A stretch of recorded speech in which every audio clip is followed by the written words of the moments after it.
Boa tarde para todo mundo. Agora são 14 horas e 41 minutos. Estou gravando aqui nossa aula de verbos transitivos diretos e indiretos. Preste bem atenção, nada de problema. Hoje tem que estar tudo bem, não tem jeito. Para nós tem que estar tudo bem. Ok? Vamos juntos, estou com vocês nessa. Bom, como eu disse, né, pessoal? Hoje a aula é sobre verbos transitivos diretos e indiretos. Vamos começar? Bom, conceito de cara para nós começarmos, conceito simples. Os verbos transitivos diretos e indiretos, ou seja, aqueles que são simultâneos, ao mesmo tempo é direto e indireto. São aqueles que têm dois objetos ao mesmo tempo, um direto e um indireto, como eu disse. Tá, e o que são objetos? Nós já sabemos que objetos são aqueles complementos que nós temos que ter para saber quem é o responsável por aquela ação, por aquela ideia, por aquele fato, por aquele acontecimento na oração. Falar de um conceito, ainda mais de forma virtual, distante de vocês, não é que seja difícil, né?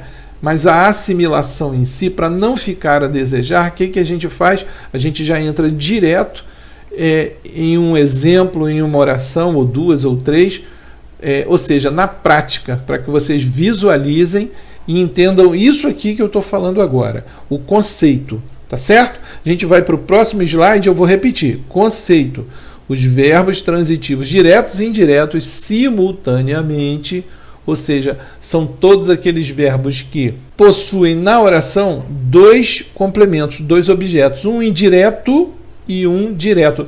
Não pode haver, lembrei isso agora, não pode ter dois objetos diretos e dois objetos indiretos. Sempre vai ter um direto e um indireto, ou um indireto e outro direto. Tudo bem?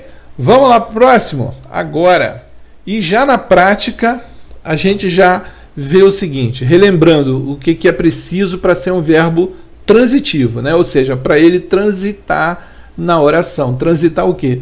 Informações para lá, informações para cá. Um trânsito de informações. Então, o que é preciso para um verbo ser transitivo? Primeiro, ele tem que ter ação. Ele tem que ser um verbo que ele demonstre, ele indique uma ação, né? Existem alguns gramáticos que chamam verbos transitivos, você pode de repente encontrar isso numa gramática ou outra, chamam verbos transitivos de verbos nocionais, N-O, tá? Nocionais.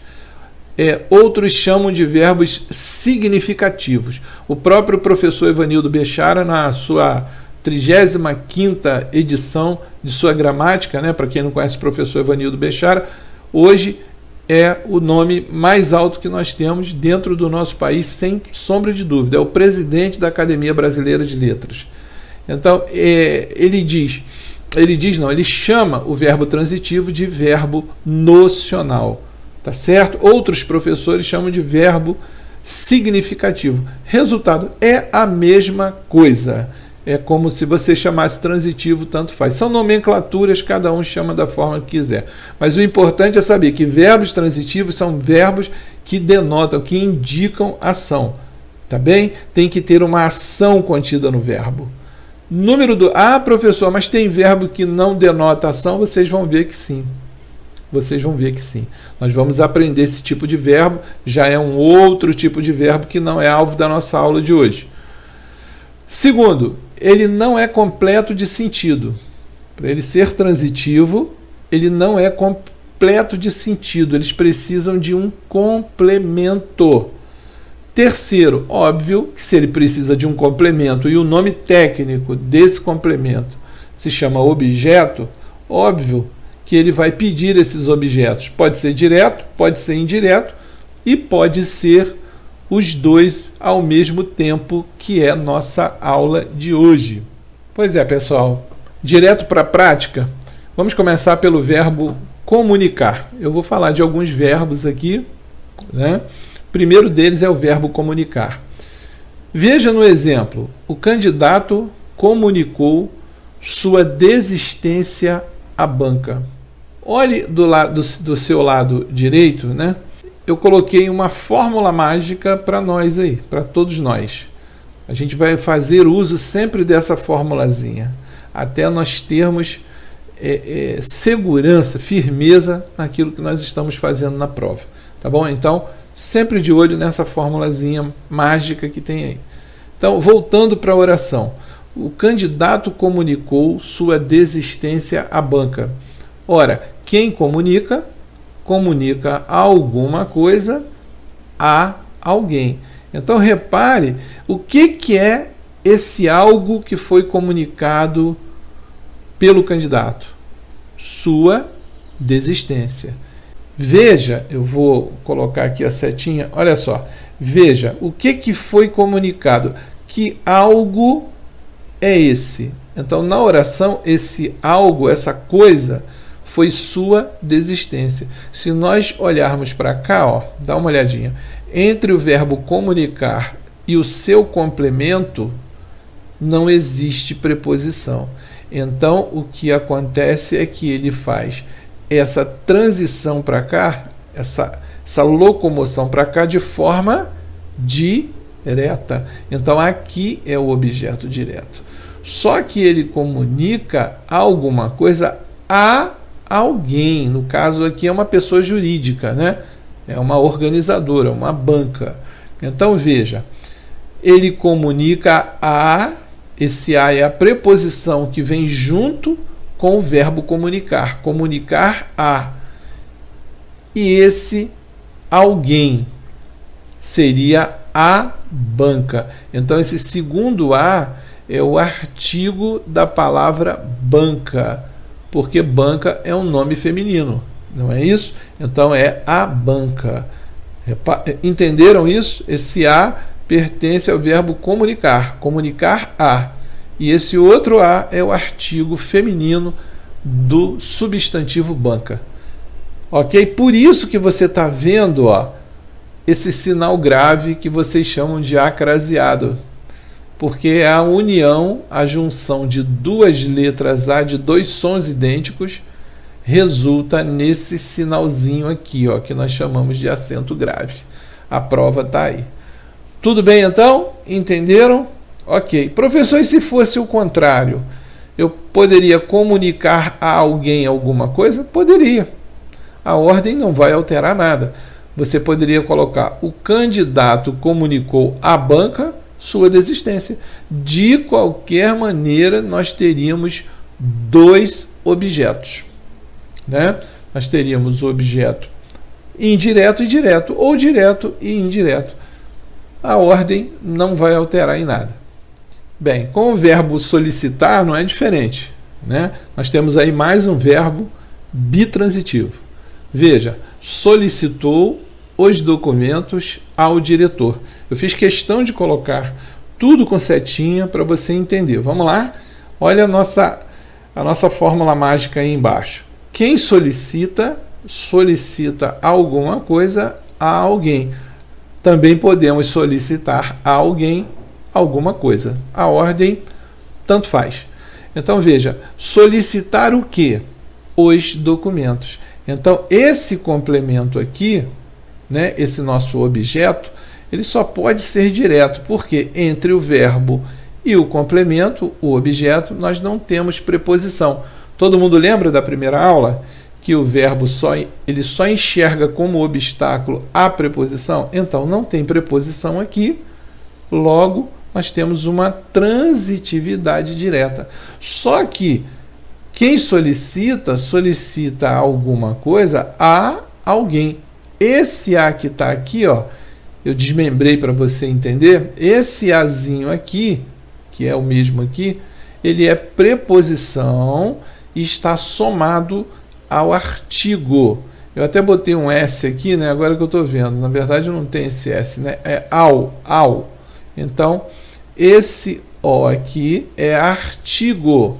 Juntou o A com o O ao diretor. Tá bem? Ignora esse S aqui. Então, nós temos uma preposição mais artigo. Ora, a alguém, quem foi o diretor? Objeto indireto. Simples assim. Professor, e se eu falasse solicitou ao diretor os documentos? Daria no mesmo. Você só inverteria a ordem dos objetos. seria objeto direto e, perdão, objeto indireto ao com o objeto direto os documentos. Tudo bem até aí? Eu coloquei até essa oração aqui, depois que a gente aprende, né, depois que nós aprendemos sobre transitividade, nós podemos nos dar o direito de brincar com as transitividades verbais. Quando a gente chegar lá na aula de semântica, semântica quer dizer significado, aí vocês vão entender melhor, bem melhor, tá bem? E a banca, né, o Instituto OCP, gosta muito de trabalhar com semântica, né? Que envolva preposições, inclusive. Tá bem? Vamos a mais um verbo para a gente não ter dúvida nenhuma sobre essa questão do verbo transitivo direto e indireto. Vamos lá. O verbo agora é o verbo pagar. Mais um verbo bitransitivo. Veja, quem paga, paga algo, alguma coisa a alguém. Podemos inverter? Podemos. Eu posso pagar a alguém alguma coisa. Entenda que quando é pessoa, o verbo ele é transitivo indireto quando se refere a uma pessoa. Agora, quando ele se refere a uma coisa, ele é transitivo direto. Olha aí os dois objetos. Pega essa ideia aí. Então vamos lá. O patrão pagou, olha, coisa, os salários, objeto direto. Mas a quem?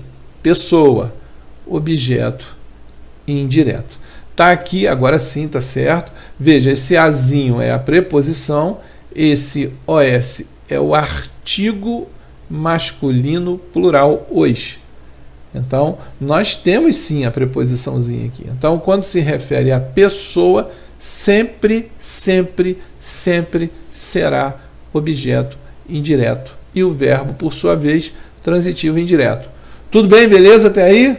Então, vamos lá. Vamos para mais um. Não pode ter dúvida. Vamos para outro verbo transitivo direto e indireto. Verbo declarar. Gente, verbo declarar. Ok? Quem declara, declara algo a alguém. Estão pegando o espírito da coisa? É pessoa. Seja pessoa jurídica, seja pessoa física, é indireto. Se for algo, uma coisa, transitivo direto. Veja, declararam uma coisa, declararam guerra, transitivo direto. Mas a quem? Né? Estados Unidos da América é uma pessoa, né, física? Não. Jurídica. Quem declara, declara algo. Se fosse uma empresa, por exemplo, para ficar mais fácil ainda quando eu falo pessoa jurídica. Declararam guerra à Coca-Cola. Coca-Cola empresa, né? Pessoa jurídica. Então, para ficar bem claro, se for pessoa física ou jurídica, já sabe, verbo transitivo indireto. Se for uma coisa, seja ela qual for, transitivo direto. Professor, eu posso inverter? Coloquei aí para você novamente. Podemos inverter sim. Quem declara, declara a alguém alguma coisa, ou alguma coisa a alguém. Tá certo? A ordem, pessoal, não interfere em absolutamente nada. Fique ligado nisso na prova, porque eles, na maioria das vezes, o que eles fazem para confundir o candidato? Eles invertem, justamente para a pessoa errar. Tá bom? Verbo apresentar. Outro verbo bitransitivo. Ele admite dois objetos. Vamos lá? Quem apresenta, apresenta alguma coisa a alguém. Você já está ficando craque nisso aí, já percebeu, né? Agora, olha que interessante, antes de nós olharmos para a oração, dá uma olhada nas observações, nos pontinhos vermelhos que estão logo abaixo, aqui, ó, esses aqui que eu estou me referindo. Dá só uma olhada. Quem apresenta, apresenta alguma coisa a alguém. Olha só a oração. Apresentou os pêsames, né, os sentimentos, né, de perda, né?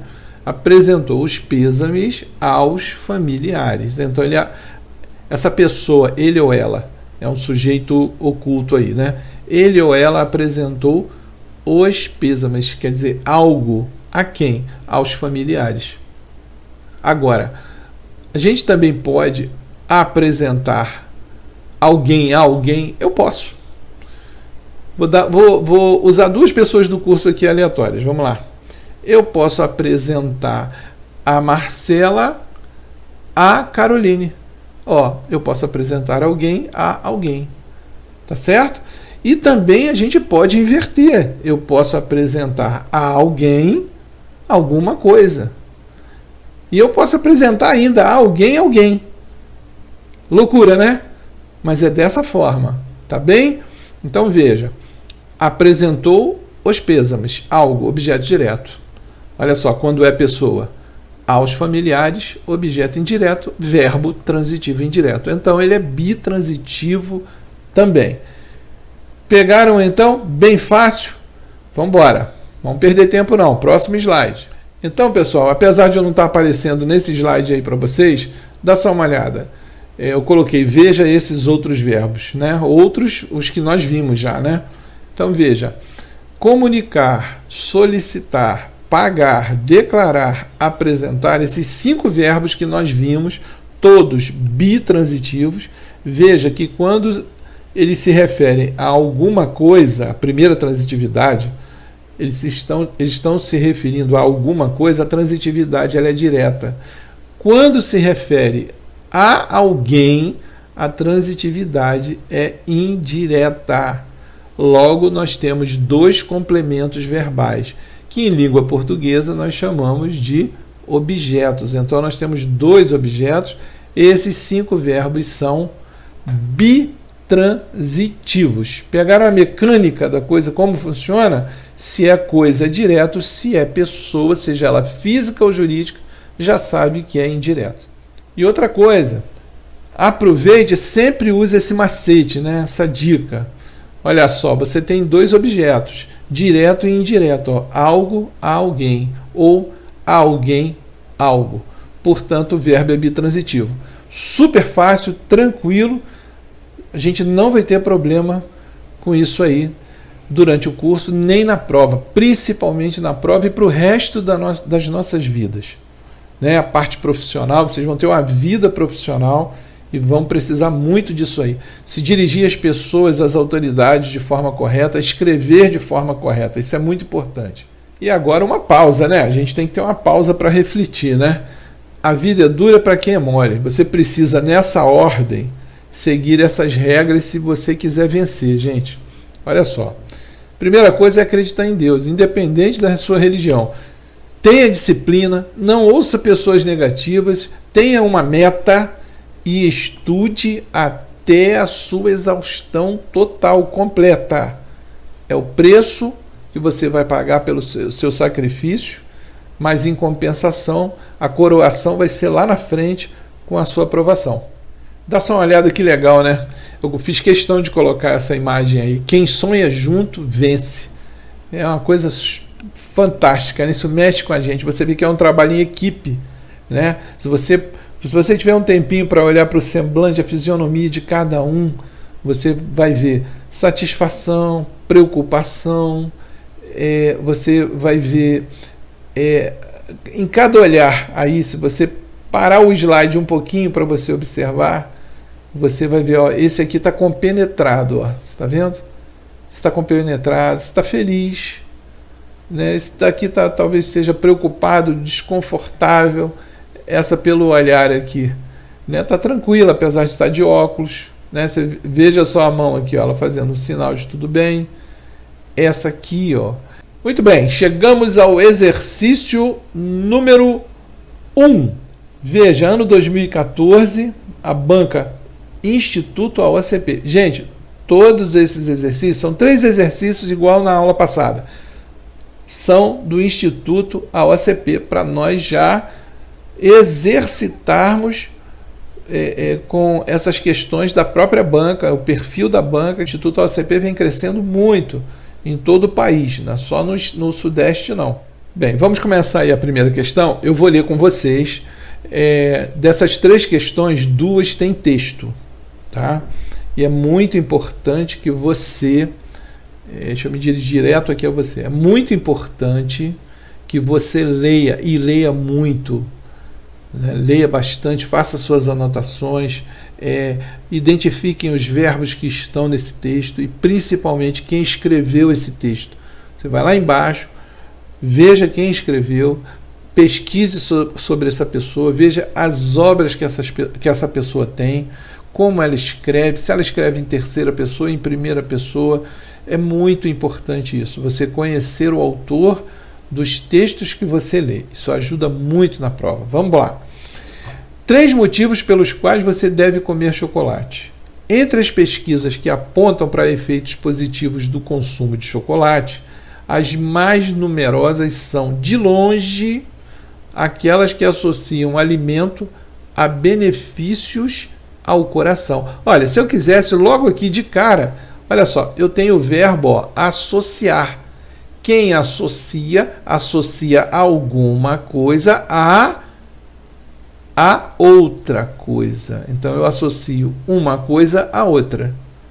Ok? Eu tenho aqui um verbo que é bitransitivo. Olha, eu tenho um verbo aqui, ó, o verbo apontar. Entende o que eu falo? Então comece a fazer suas marcações.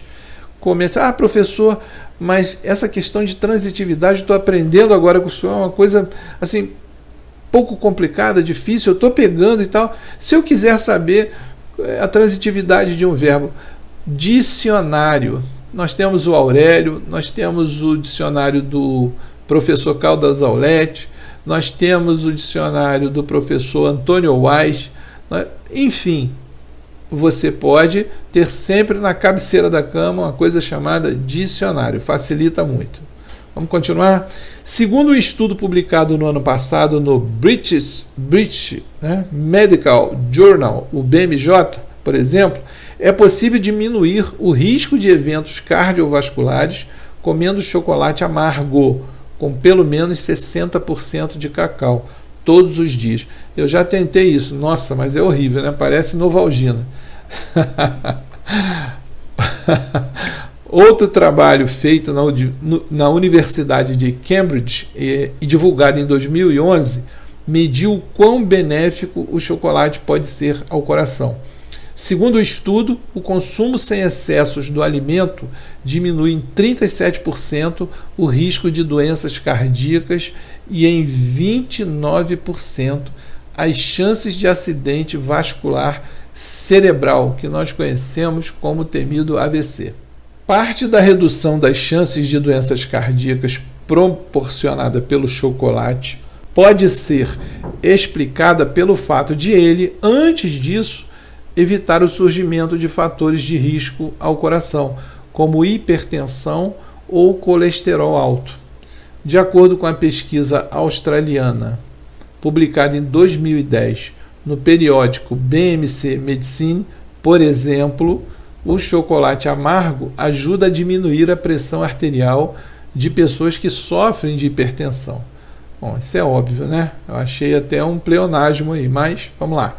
Em 2012, um estudo feito por pesquisadores da Universidade da Califórnia, em San Diego, nos Estados Unidos, quebrou o mito de que chocolate engorda. Até porque não é o chocolate que engorda, né? Somos nós, né? E ainda concluiu, surpreendentemente, que o alimento pode, na verdade, ajudar uma pessoa a emagrecer. Isso porque, das 1.000 pessoas que participaram da pesquisa, aquelas que comiam chocolate com maior frequência, embora consumissem mais calorias em um dia, foram as que apresentaram, em média, um índice de massa corporal, o IMC, menor. Essa relação aconteceu principalmente quando o indivíduo consumia chocolate amargo. Segundo os autores do estudo, pode ser que as calorias no chocolate sejam neutras, ou seja, que pequenas quantidades do alimento beneficiem o metabolismo, reduzam o acúmulo de gordura no corpo e, assim, compensem as calorias consumidas. Além disso, os pesquisadores acreditam que as propriedades antioxidantes do chocolate estejam por trás dos efeitos positivos demonstrados pelo trabalho. Em uma pesquisa realizada em 2012 na Universidade de Aquila, na Itália, 90 idosos com mais de 70 anos que já apresentavam sinais de comprometimento cognitivo passaram 2 meses consumindo diariamente uma bebida que misturava leite a um achocolatado com alto teor de cacau. A quantidade do achocolatado variava de acordo com o participante, podendo ser de 990, 520 ou 45 miligramas por dia. Ao final desse período, os pesquisadores avaliaram os idosos e descobriram que aqueles que consumiram quantidades alta e média do achocolatado, em comparação com o restante, deve ser dos participantes, né?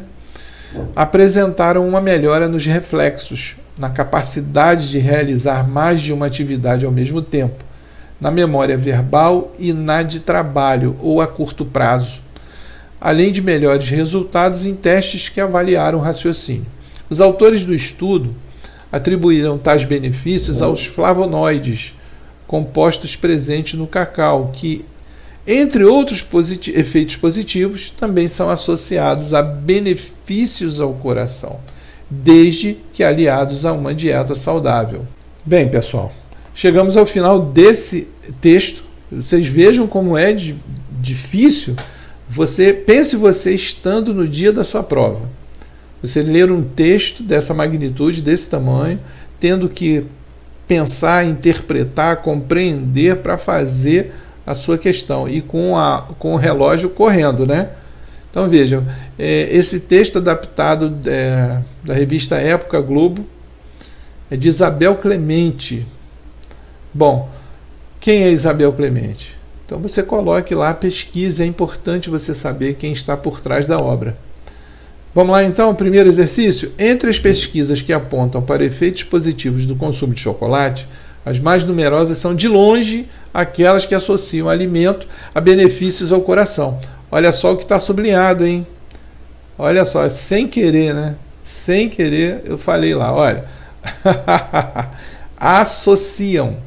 Assinale a alternativa em que o verbo destacado ele apresenta na oração a que pertence a mesma regência do verbo associar no período acima. Tá bem? Então, vamos lá. Na oração aqui, a mesma regência do verbo associar, que está lá em cima. Então, vamos lá. Primeiro, engraçado que eu estou olhando aqui agora a questão, ele diz assim, a alternativa em que o verbo destacado. E o arquivo que eu peguei, ele não tem verbo destacado. Mas eu vou falar aqui agora. Então, vamos lá? Então, na letra A, foi ao cinema quando entardeceu.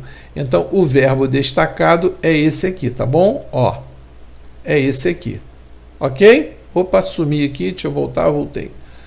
Na letra B, crianças carentes precisam de atenção redobrada. Então, o verbo na letra B é precisam de. Na letra C, lavou o carro logo de manhã. O verbo da letra C é o verbo lavar, é o verbo destacado. Na letra D, abandonou o emprego pois estava insatisfeito. Então, nós vamos colocar aqui como verbo destacado o verbo abandonar. Na letra E, entregamos os vasilhames ao repositor. Verbo destacado, o verbo entregar. Então, o que você vai ter que fazer nessa questão? Você vai ter que ver qual é o verbo que tem a mesma regência do verbo associar. Para isso, você tem que saber qual é a regência do verbo associar. Se ele é transitivo direto, se é indireto, se é bitransitivo. Tá certo? Para poder resolver a questão. Então, vamos lá, vamos para a próxima. Próxima questão, exercício 2. Pode verificar que é do Instituto ACP, olha só, é fresquinho esse exercício, hein? 2019. Tá? Veja como essa banca ela é atuante. Tá bom? Então nós temos uma questão bem recente, que vai ser de ótimo proveito aí para a gente. Assinale a alternativa que apresenta oração com verbo transitivo direto. Bom, nós temos aí 4 assertivas que, aliás, a banca gosta muito de trabalhar com letras A, B, C e D, ou seja, com 4 alternativas, né? Na primeira, as luzes destacam a imponente estátua. Nós temos aí o verbo destacar. Será que ele é transitivo direto? Na letra B, o táxi caiu no buraco formado pela força da chuva. Na letra B, o verbo cair. Será que o verbo cair ele é transitivo direto? Na letra C, o responsável pela turma concordou com a proposta dos professores. Letra C é o verbo concordar. Será que o verbo concordar é um verbo transitivo direto? Deixa eu aproveitar para lembrar vocês o seguinte. Lembrem das preposições. Lembrem do macete que eu falei para vocês guardarem as 18 preposições. Tá bem? Na letra D, eu acredito em dias melhores. O verbo da letra D, a gente já sabe que é o verbo acreditar. Será que o verbo acreditar ele é um verbo transitivo direto? Tá bem? Então essa questão ela não vem com texto, tá? É mais rápido, né, de nós falarmos. Então, bem tranquila. E é uma questão muito recente dessa banca, tá? Você vai fazer o quê? Você vai dar uma paradinha no slide, vai pensar, vai pegar o seu caderno de anotações, vai estudar isso, pensar, né, tudo que você já estudou até agora e responder a essa pergunta, ok? Vamos para o último exercício, número 3, lembrando que são 3 exercícios nessa videoaula, mas eu vou mandar para vocês o material de suporte, o PDF, tá bem? Gente, vamos estudar, hein? Tá bem? Nada de moleza, vamos para o próximo slide agora. Tá aí o exercício número 3, referente também é uma questão de 2019, uma questão que a gente vai ver agora, de uma outra prova agora para o IBGE. Bem, pessoal, deixa eu diminuir aqui para não atrapalhar o texto. Vamos lá. Opa. Pronto. Muito bem. O texto é o texto número 2 do exercício 3, de 4 de novembro de 1855. Olha só, hein? Desejava dirigir uma pergunta aos meus leitores. Mas uma pergunta é uma coisa que não se pode fazer sem um ponto de interrogação. Ora, eu tenho uma birra muito séria a esta figurinha de ortografia, a esta espécie de corcundinha que parece estar sempre chasqueando e zombando da gente. Com efeito, o que é um ponto de interrogação? Se fizerdes esta pergunta a um gramático, ele vos atordoará os ouvidos durante 1 hora com uma dissertação de arrepiar os cabelos. Entretanto, não há coisa mais simples de definir do que um ponto de interrogação. Basta olhar-lhe para a cara. Vede é um pequeno anzol. Ora, para que serve o anzol? Para pescar. Portanto, bem definido, o ponto de interrogação é uma parte da oração que serve para pescar. Exemplo. Primeiro, quereis pescar um segredo que o vosso amigo vos oculta e que desejais saber. Deitais o anzol disfarçadamente com a ponta da língua. Meu amigo, será verdade o que me disseram, que andas apaixonado? Segundo, quereis pescar na algibeira de algum sujeito 100.000 réis, preparais o cordel e lançais o anzol de repente. O senhor pode emprestar-me uns 200.000 réis aí? Terceiro, quereis pescar algum peixe ou peixãozinho, que requebrais os olhos, adoçai a voz e, por fim, deitais o anzol. Uma só palavra. Tu me amas? É preciso, porém, que se advirta numa coisa. O ponto de interrogação é um anzol e, por conseguinte, serve para pescar, mas tudo depende da isca que se lhe deita. Nenhum pescador atira à água o seu anzol sem isca. Ninguém, portanto, diz pura e simplesmente: empresta-me 300.000 réis? Não. É preciso que o anzol leve isca e que esta isca seja daquelas que o peixe que se quer pescar goste de engolir. Alguns pescadores costumam deitar um pouco de mel e outros seguem o sistema dos índios, que metiam dentro d'água certa erva que embebedava os peixes. Assim, ou dizem: meu amigo, o senhor que é o pai dos pobres, isca, empresta-me 300 mil réis, anzol. Ou então empregam o segundo meio. Será possível que o benfeitor da humanidade, o homem que todos apregoam como a generosidade personificada, que o cidadão mais popular e mais estimado desta terra, que o negociante que resolve todos os dias um aluvião de bilhetes do banco, me recuse a miserável quantia de 300 mil réis? No meio do discurso, já o homem está tonto de tanto elogio, de maneira que quando o outro lhe lança o anzol, é com certeza de trazer o peixe. Ainda tinha muita coisa a dizer sobre esta arte de pescar na sociedade, a arte que tem chegado a um aperfeiçoamento miraculoso. Fica para outra ocasião. Por ora, basta que saibam os meus leitores que o ponto de interrogação é um verdadeiro anzol. O caniço desta espécie de anzol é a língua, e o fio ou cordel, a palavra. Fio elástico como não há outro no mundo. Olha só, é adaptado de José de Alencar. Ao correr da pena, foi uma edição preparada por João Roberto Faria, São Paulo. A editora está aí, foi a Martins Fontes, em 2004. Gente, isso é um texto de 1855 do José de Alencar. Então é lógico que você vai sentir dificuldade. Então entenda, você vai estar numa pressão num momento de prova. Por isso que é importante que a gente se prepare. Vamos então ao exercício, né? Assinale a alternativa em que o verbo em destaque exige no contexto dado dois complementos, um regido por preposição, que é o objeto indireto, e outro sem objeto, e o outro sem, que é o objeto direto. Não é isso? Na letra A.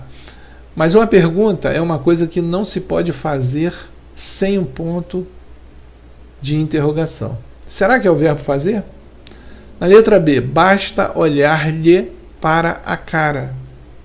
Letra C, o ponto de interrogação é uma parte da oração que serve para pescar. Letra D, preparais o cordel e lançais o anzol de repente. Empresta-me 300 mil réis? Letra E. Bom, você tem aí, para facilitar, os verbos já sublinhados. O que ele pede lá no comando, né? Lá no excerto, no enunciado, o que ele pede? Assinalar a alternativa que o verbo em destaque, está destacado lá, está sublinhado, exige no contexto, quer dizer, no texto que nós lemos, dois complementos.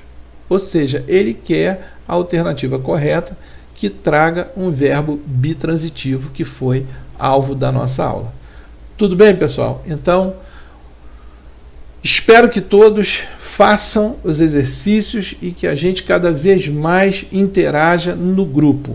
Ok? Conto com todos vocês, contem com o professor Ricardo. Vamos dar uma passadinha agora para o outro slide, quero falar com vocês ainda. Pois é, chegamos ao final da nossa aula, né? Essa terceira aula. Deixa eu colocar aqui Pronto.